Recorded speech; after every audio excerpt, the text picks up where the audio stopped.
Shalom, puji Tuhan Bapak Ibu Saudaraku yang dikasihi Tuhan. Berjumpa lagi bersama saya Pendeta Fani Jeremia Lengkong dalam acara motivasi dan inspirasi Infinity Ministry. Pada kesempatan ini firman Tuhan diangkat dengan tema pentingnya pemurnian menjelang kedatangan Tuhan.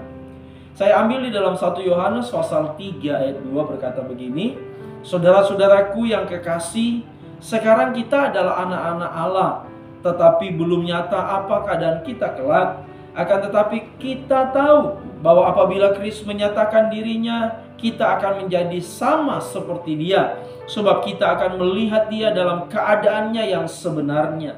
Setiap orang yang menaruh pengharapan ini kepadanya menyucikan dirinya sama seperti Dia yang adalah suci. Bapak Ibu, pemurnian adalah proses yang penting bagi setiap orang percaya. Dalam Alkitab, kita diajak untuk menyucikan diri karena Allah kita adalah Allah yang kudus, sebagaimana ditulis dalam 1 Petrus pasal 1 ayat 15-16. Menjelang kedatangan Tuhan Yesus yang kedua kali, pemurnian menjadi semakin mendesak. Karena apa? Karena hanya mereka yang kudus dan tidak bercacat yang akan diperkenankan masuk ke dalam kerajaannya, berdasarkan Efesus 5 ayat 27.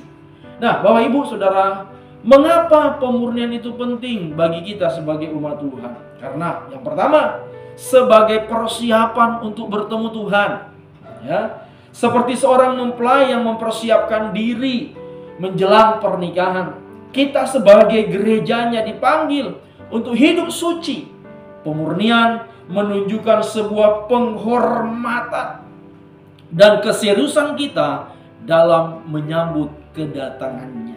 Yang kedua, pemurnian itu penting karena mencerminkan karakter Kristus.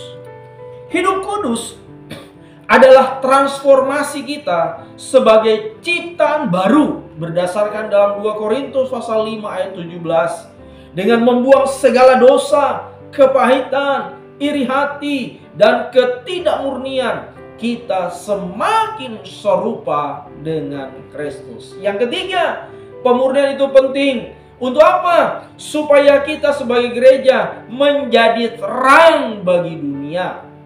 Dunia sedang dilanda kegelapan, dan pemurnian hidup membantu kita menjadi terang yang memimpin orang lain kepada Kristus, berdasarkan Matius pasal 5 ayatnya yang ke-16. Kehidupan yang suci menjadi kesaksian yang nyata tentang kebenaran Injil.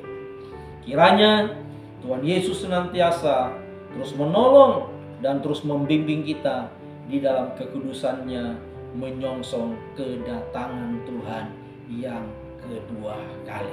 Puji Tuhan, kiranya firman Tuhan ini memberkati kita sekalian. Puji Tuhan, haleluya.